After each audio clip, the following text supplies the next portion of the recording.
দেখুন আজকে এত আয়োজন,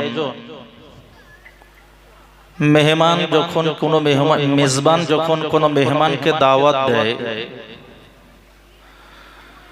যথারীতি মেহমান বাড়িতে পৌঁছেও গেছে, মেহমান বাড়িতে উপস্থিত, কিন্তু দুর্ভাগ্যবশত মেহমান এসে দেখছে যারা দাওয়াত করেছে তারা কেউ বাড়িতে নেই। মেহমান মনে খুশি হবে না একটু অসন্তুষ্ট হবে? ভাই হ্যাঁ, কারণ আপনারা আমাকে দাওয়াত দিয়ে নিয়ে আসছেন, আরো আলেম ওলামাদেরকে দাওয়াত দিয়ে আপনারা নিয়ে আসছেন। এবং আমি একটা ভালো জিনিস লক্ষ্য করেছি, সেটা হলো রাস্তায় কোনো দোকান কোনো কিছুই দেখি, তারপরেও জনগণ এখানে আসতে চাচ্ছে না কেন? কি হলো মানুষের? এই কথাই তো আল্লাহ কোরআনে বলছেন, মা গাররাকা বিরাব্বিকাল কারীম। কে তোকে ধোঁকা দিল? কে বোকা বানালো? কে তোকে ফুসলে ফাসলে নিয়ে চলে গেল বাজারে? কে তোকে নিয়ে চলে গেল বিভিন্ন আড্ডায়? কেন তুই আজকে এই মজলিস ছেড়ে অন্যত্র ঘোরাঘুরি করছিস? কে? তুই কি একটাবার জানিস না? একটাবার একটু কি তোর ভাববার সময় নাই?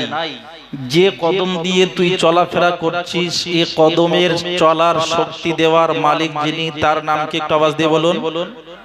আল্লাহ। তো বিশ্বাস হয় আপনাদের? হ্যাঁ, চোখের সামনে বহু মানুষকে প্যারালাইসিস করে আল্লাহ ফেলে রেখেছে না? আরে ও তো চলতো 50 বছর আমাদের মাঝে চলাফেরা করেছে, কিন্তু হঠাৎ শুনতে পাওয়া যাচ্ছে বেচারি বিছন সাপটা হাঁটা চলা আর করতে পারছে না। তো আজকে কে তোদেরকে নিয়ে চলে গেল ভিন্ন ভিন্ন পথে? আল্লাহর ঘর থেকে আল্লাহর বান্দাদেরকে আল্লাহ ভোলা বানালো কে? দুনিয়ার মোহ। কোরআনে কারীম আল্লাহ পাক রব্বুল আলামিন বলছেন, লা তুলহিকুম আমওয়ালুকুম ওয়ালা আওলাদুকুম আন যিকরিল্লাহ। দুটি জিনিস এমন আছে যে দুটি জিনিস আল্লাহর স্মরণ থেকে বান্দাকে দূরে সরিয়ে দেয়। আর আল্লাহ যেহেতু জানেন যে এই দুটো জিনিস মানুষকে আমার স্মরণ থেকে গাফিল করে দেবে, বান্দার হয়তো মনে থাকবে না, এই জন্য আল্লাহ ওই দুটো জিনিসকে পুনরায় আবার উল্লেখ করে দিয়েছেন মানুষের বোঝবার জন্য। এবং ধরে ধরে রন্ধে রন্ধে আল্লাহ পাক রব্বুল আলামিন জানিয়ে দিয়েছেন, ইয়া আইয়ুহাল্লাযীনা আমানু, হে বিশ্বের মুমিন মুসলমান, লা তুলহিকুম আমওয়ালুকুম ওয়ালা আওলাদুকুম আন যিকরিল্লাহ। তোমাদেরকে আমার স্মরণ থেকে তোমাদের সন্তান এবং তোমাদের মাল, কটা জিনিস বললাম? সম্পদ আর সন্তান। কটা? সন্তান আর সম্পদ। এই দুটো জিনিস যেন আমার স্মরণ থেকে তোমাদেরকে গাফিল না করে রাখে, অমনোযোগী না করে রাখে। তাহলে আমরা কম বেশি একটা ধারণা পেলাম যে আল্লাহর স্মরণ থেকে গাফিল রাখতে যদি হয়, সর্বপ্রথম যার নাম উল্লেখ করেছেন আল্লাহ, সেটার নাম হলো তোমাদের সম্পদ। তোমাদের সম্পদ যেন আমার স্মরণ থেকে তোমাদেরকে গাফিল না করে দেয়। 2 নম্বরে আল্লাহ পাক রব্বুল আলামিন বলছেন, ওয়া আওলাদুকুম, তোমাদের সন্তান। তাহলে সর্বপ্রথম আল্লাহ পাক রব্বুল আলামিন তার স্মরণ থেকে দূরে সরার প্রথম যে বাধা, দূরে সরিয়ে রাখার প্রথম যে বাধ্যবাধকতা, যে জিনিসটা দূরে সরিয়ে রাখে, সেটার নাম হলো সম্পদ, মাল। কারণ সম্পদ এমন একটা জিনিস, মানুষের কাছে যখন সম্পদ এসে যায়, মানুষের কাছে যখন অর্থ এসে যায়, তো মানুষ আর নিজেকে মানুষ বলে মনে করে না। সে তখন উঠতে থাকে, তার খেয়াল থাকে না যে আমাকে এত দূর পর্যন্ত ওড়ার ক্ষমতা কে দিল। কথা বুঝতে পারছেন না? যখন সম্পদ এসে যায়, বান্দা ভাবতেও পারে না যে আমাকে এই যে সম্পদ দেনেওয়ালা তিনি কে। সর্বপ্রথম বলুন, মাল দেনেওয়ালা কে? একটু আওয়াজ দেন। আল্লাহ। আল্লাহর ঘোষণা একটু শুনে নেন। কোরআনে কারীমে আল্লাহ পাক রব্বুল আলামিন বলছেন, কুলিল্লাহুম্মা মালিকাল মুলকি তু'তিল মুলকা মান তাশা। আল্লাহ পাক রব্বুল আলামিন বলেন, পৃথিবীর মানুষ তোমরা শোনো, আমি আল্লাহ, কেবলমাত্র আমি আল্লাহ, আমি আল্লাহই তোমাদের মালিকাল মুলক, গোটা বিশ্ব জগতের মালিকানা আমি আল্লাহ, আমার হাতে কারোর কাছে নাই। আসমানের রাজত্ব আমার, জমিনের রাজত্ব আমার, সমুদ্রের রাজত্ব ফলাই আমি, খোলা আকাশের রাজত্ব ফলাই আমি, আরশে আজিমের রাজত্ব আমার, সমুদ্রের তলদেশের রাজত্ব আমার। এক কথায় মানুষের দেহের মধ্যে রাজত্ব করি আমি। মানুষ যেটা দেখতে পায় সেখানেও রাজত্ব চলে আমার, মানুষ যেটা দেখে না সেখানেও রাজত্ব চলে আমার। এক কথায় আল্লাহ পাক রব্বুল আলামিন বলেন, আল্লাহুম্মা মালিকাল মুলক, আমি আল্লাহ, গোটা বিশ্ব জগতের মালিকানা রাজত্ব আমার হাতে। পৃথিবীর কাউকে কারো হাতে রাজত্ব আমি আল্লাহ ছাড়ি না।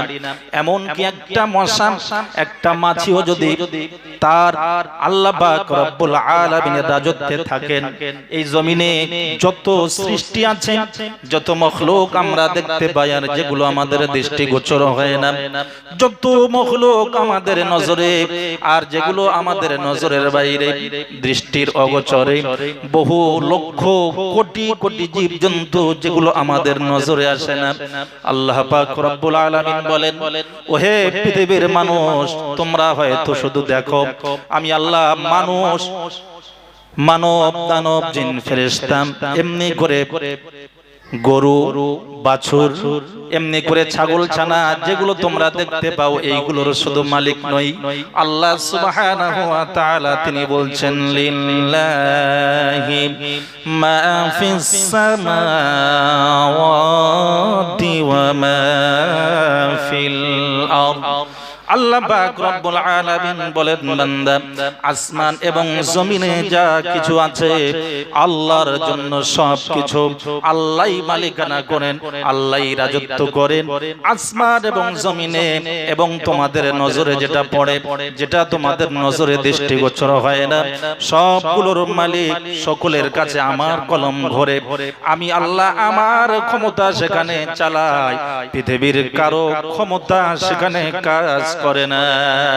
একটা ছোট্ট পিপিলিকা সমুদ্রের তলদেশ থেকে যদি চিৎকার দেয় ক্ষুধার তাড়নায়, ক্ষুধার জ্বালায়, ক্ষুধার যন্ত্রণায় যদি আওয়াজ দেয়, আর তার রবকে যদি সে একটা বার ডাক দেয়, আমার রব এমন রব, আমার আল্লাহ এমন আল্লাহ, আমার আল্লাহ এমন শ্রবণকারী, আমার আল্লাহর ক্ষমতা, আমার আল্লাহর পাওয়ার এত বিরাট বিরাট, আল্লাহর ক্যামেরার পাওয়ার এত, আল্লাহর ক্ষমতা এত বিরাট, বিস্তীর্ণ এলাকা ছড়িয়ে আছে। আল্লাহ পাক রব্বুল আলামিন বলেন, ওই ক্ষুদ্র পিপিলিকার খোদার আর্তনাদের চিৎকার, ক্ষুদ্র পিপিলিকার তার চিৎকার সহ তাকে আমি আল্লাহ দেখতেও পাই, আর তার ক্ষুদ্র জবান দিয়ে চিৎকার যেটা দেয়, তার রবকে ক্ষুধার জ্বালায় যখন ডাক দেয়, আল্লাহ বলেন, পৃথিবীর সব ঘুমিয়ে থাকো, সকলে গভীর নিদ্রায় তোমরা নিমগ্ন হয়ে যাও, গভীর নিদ্রায় তোমরা নিদ্রাচ্ছন্ন হয়ে যাও, তোমাদের কারো কোনো খবর থাকে না। কিন্তু আমি আল্লাহ সুবহানাহু ওয়া তাআলা ওই ক্ষুদ্র পিপিলিকার ডাক, তার আওয়াজ, তার আর্তনাদ পৃথিবীর কেউ শুনুক চাই না শুনুক, আমি আল্লাহ শ্রবণ করি। বলুন সুবহানাল্লাহ। সুতরাং ভাইরা, আল্লাহ পাক রব্বুল আলামিন বলেন, কুলিল্লাহুম্মা মালিকাল মুলকি তু'তিল মুলকা মিম্মান তাশা। ও হে নবী, হে নবী, আপনি বলে দিন, আল্লাহুম্মা মালিকাল মুলক, আমি আল্লাহ, গোটা বিশ্বের রাজত্ব আমার। অন্যত্তরে আল্লাহ পাক রব্বুল আলামিন বলেন, তাবারাকাল্লাযী বিয়াদিহিল মুলক وهو على كل شيء قدير অতি বরকতময় সেই সত্তা যার কুদরতি হাতের মধ্যে গোটা বিশ্বের মালিকানা, গোটা বিশ্বের রাজত্ব। অন্যত্রে আল্লাহ পাক রব্বুল আলামিন বলেন ওয়া আন্নাল কুওয়াতা লিল্লাহি জামিআ। আল্লাহ পাক রব্বুল আলামিন বলেন নিশ্চয়ই সব শক্তি, সব ক্ষমতা আল্লাহর জন্য, সব কিছুর মালিক হচ্ছেন আল্লাহ। এই রকম বহু আয়াতের মধ্যে আল্লাহ পাক নিজের ক্ষমতা বলতে গিয়ে বলেছেন ওহে বিশ্বের মানুষ তোমরা শোনো, আমি আল্লাহ সম্পদ দিই, আমি মানুষের কাছে রাজত্ব মালিকানা দান করি, আমি মানুষের মালিকানা দিই, আমি মানুষকে নেতা বানাই, আমি মোড়ল বানাই, আমি এমপি বানাই, আমি এমএলএ বানাই, আমি। আল্লাহ পাক রব্বুল আলামিন বলেন সব কিছু বানানোর মালিক হচ্ছে আমি আল্লাহ। তুতিল মুলকা মান তাশা। আল্লাহ সুবহানাহু ওয়া তাআলা বলেন যাকে খুশি আমি আল্লাহ রাজত্ব দান করি। ওয়া তানজিউল মুলকা মিম্মান তাশা। আবার যাকে খুশি, যার কাছে ইচ্ছা হয় আমি আল্লাহ তার কাছ থেকে রাজত্ব ছিনিয়ে নিয়ে, রাজত্ব কেড়ে নিয়ে আমি অন্য তোরে রাজত্ব দিয়ে দিই, অন্য জনের কাছে রাজত্ব পাঠিয়ে দিই। যাকে খুশি রাজত্ব দান করি, যাকে খুশি তার কাছ থেকে রাজত্ব ছিনিয়ে নিই। আবার বলছেন তুইজ্জু মান তাশা, যাকে খুশি আমি আল্লাহ ইজ্জত দান করি, সম্মানের চেয়ার দিই। যাকে খুশি আমি আল্লাহ বিরাট মসনদে বসাই, যাকে খুশি আমি আল্লাহ সিংহাসন দান করি। যাকে খুশি ওয়া তানজিউল মুলকা মিম্মান তাশা ওয়া তুইজ্জু মান তাশা ওয়া তুযিল্লু মান তাশা। আবার যাকে খুশি অপমান করি, অপদস্থ করি, লাঞ্ছিত করি, অপমানিত করি, হেয় প্রতিপন্ন করে দিই, একেবারে তার সম্মান, মান সম্মান মাটির সঙ্গে মিশিয়ে দিই। এটা পারেন একমাত্র আমার আল্লাহ। একবার জোরে বলুন সুবহানাল্লাহ। তাহলে অর্থ মানুষকে আল্লাহর স্মরণ থেকে সরিয়ে রাখে, দূরে সরিয়ে রাখে। আবার আল্লাহ বলছেন এ অর্থ দিয়েছিও আমি। আচ্ছা, কেউ যদি মনে মনে করে যে আমি কোটি টাকার মালিক হব আর এটা আমার সাধ্যের মধ্যে, আমি ইচ্ছা মতো যত টাকা কামাই করব, যত খুশি আমি উপার্জন করব, কোটিপতি আমি নিজে নিজে হব, আমি নিজে আমার কেরামতিতে কোটি টাকা আয় করব, কাল সকালে আমি 1 কোটি টাকা আয় করব। আল্লাহ পাক রব্বুল আলামিন বলছেন না, এটা তোমার ভুল ধারণা। রাজত্ব, মালিকানা, অর্থ সম্পদ এটা আমি আল্লাহ তোমার হাতে দিইনি। তুমি চাইলে যে তুমি কোটিপতি হবে, লাখপতি হবে, বিরাট অট্টালিকার মালিক হবে, হতে পারবেন।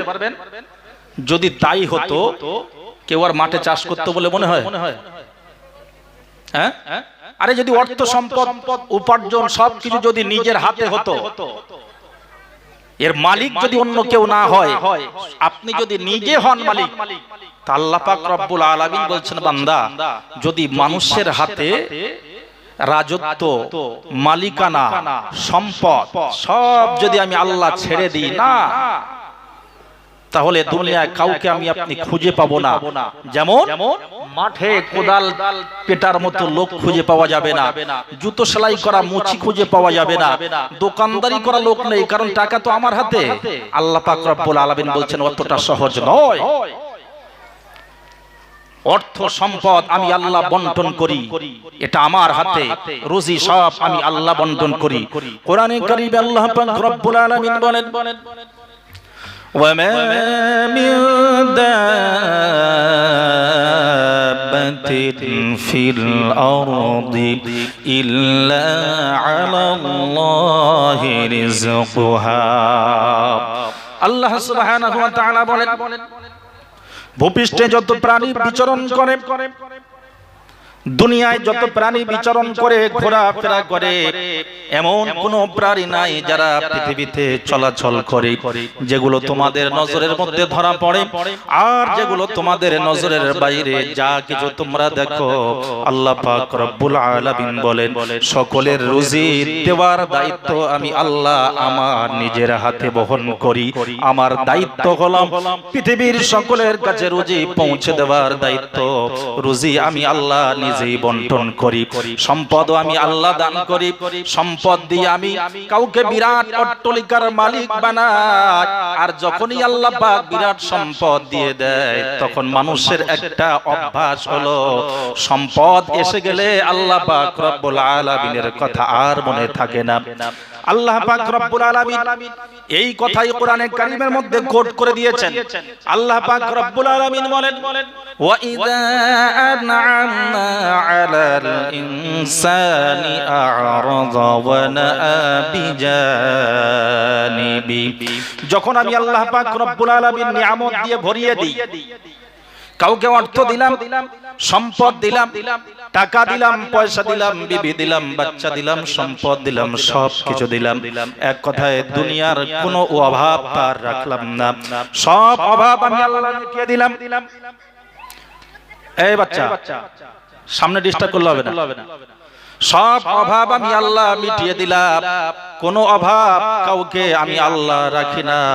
যখন কোনো মানুষের সম্পদ দান করি, নিয়ামত দিয়ে যখন আমি আল্লাহ ভরিয়ে দিই, বিরাট নিয়ামতের ফোয়ারা যখন তার কাছে চলে আসে, তার অর্থের কোনো অভাব নাই, সম্পদের কোনো অভাব নাই, বিবি বাচ্চার কোনো অভাব নাই, শান্তির কোনো অভাব নাই, এমনি করে খাওয়া দাওয়ার কোনো অভাব নাই, শারীরিক সুস্থতার কোনো অভাব নাই, এক কথায় তার কোনো রকমের কোনো অভাব অনটন কিছুই নাই। কিন্তু আল্লাহ পাক রব্বুল আলামিন এই ব্যক্তির ব্যাপারে বলছে, বান্দা শোনো, যখন আমি মানুষকে নিয়ামত দিই, ওয়া ইযা আন'আমনা আলাল ইনসানি আ'রাদা, যখন ইনসানকে মানুষকে আমি আল্লাহ নিয়ামত দিই তখন তারা বেমালুম আমার দিক থেকে মুখ ফিরিয়ে নেয়। তখন আল্লাহর কথা আর মনে থাকে না যে আল্লাহ আমার এই সম্পদটা দেওয়ার মালিক হচ্ছে আল্লাহ, এই আল্লাহর কথা আর তার মনে থাকে না। আল্লাহর কথা সে ভুলে যায়, আ'রাযা সে অস্বীকার করে, আল্লাহর কথা তার আর মনে থাকে না, আল্লাহর কথা সে আর মনে করতে পারে না, আ'রাযা সে অস্বীকার করে।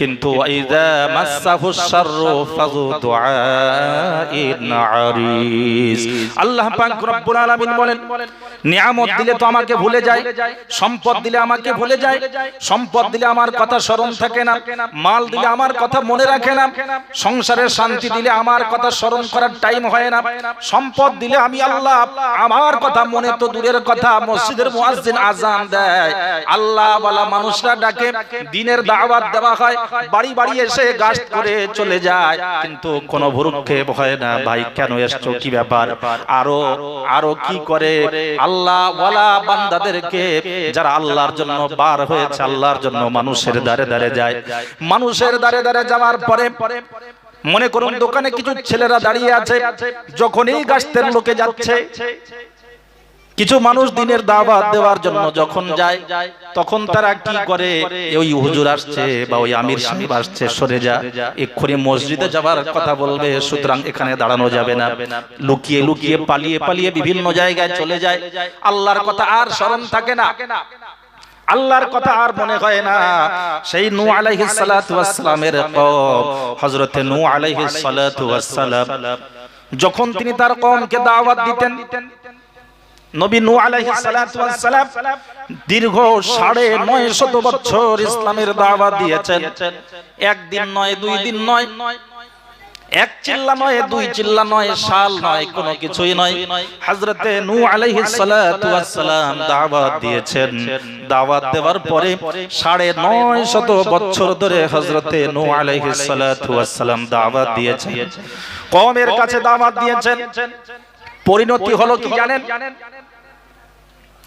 হযরতে নূহ আলাইহিস সালাতু ওয়াস সালাম বলছেন, রব্বি ইন্নী দাউতু কওমি লাইলান ওয়া নাহারা, ভাই চেয়ারগুলো একটু ফেলে দেন, সামনে ওই যে চেয়ারগুলো আছে একটু মহব্বতের সঙ্গে দরুদ পড়ে চেয়ারগুলো সব সাজিয়ে দেন। আর যারা বসে আছেন এইদিকে সব একটু ভরে নেন দরুদ শরীফ। আল্লাহুম্মা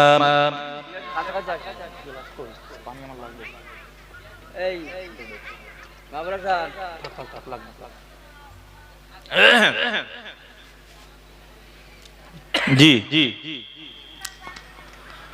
তো আমি যে কথা বলতেছিলাম, সম্পদ দিলে মানুষ আল্লাহকে ভুলে যায়, এটা মাথায় রাখবেন। সেই কথা বলতে বলতে এত দূর আসলাম। হযরত নূহ আলাইহিস সালাতু ওয়াস সালামের কওমের লোকেদের ব্যাপারে হযরত নূহ আলাইহিস সালাতু ওয়াস সালাম বলছেন, রব্বি, হে আমার রব, ইন্নী, নিশ্চয়ই আমি, দাউতু, দাওয়াত দিয়েছি, মানুষের দাঁড়ে দাঁড়ে গিয়ে ঘুরেছি, মানুষের কাছে গিয়েছি, দাউতু, দাওয়াত দিয়েছেন। কিসের দাওয়াত? খাওয়ার দাওয়াত নাকি? খাওয়ার দাওয়াত নয়, আল্লাহর একত্ববাদের দাওয়াত। প্রতিটা নবী যে দাওয়াত দিয়েছেন, কি দাওয়াত? ইয়া কওমি কুলু লা ইলাহা ইল্লাল্লাহু তুফলিহুন। প্রতিটা নবী একই বিষয়ের উপরে দাওয়াত দিয়েছেন। সকলে বলেছেন, হে আমার জাতি, কুলু, তোমরা সকলে বলো, লা ইলাহা ইল্লাল্লাহ, যার অর্থ হলো আল্লাহ ছাড়া কোনো ইলাহ নাই, কোনো মাবুদ নাই। পরিমন্ত্রী কি হবে? এই দাওয়াত দিলে, এই কথার স্বীকারোক্তি করলে পরে, এই কথা মেনে নিলে পরে, মনে প্রাণে জায়গা দিলে পরে, আল্লাহ পাক রব্বুল আলামিন বলছেন তুফলিহুন, তবেই তোমরা ইহকাল এবং পরকালের নাজাত পাওয়ার একটা লাইন খুঁজে পাবে। অবশ্যই তোমরা নাজাত পাবে।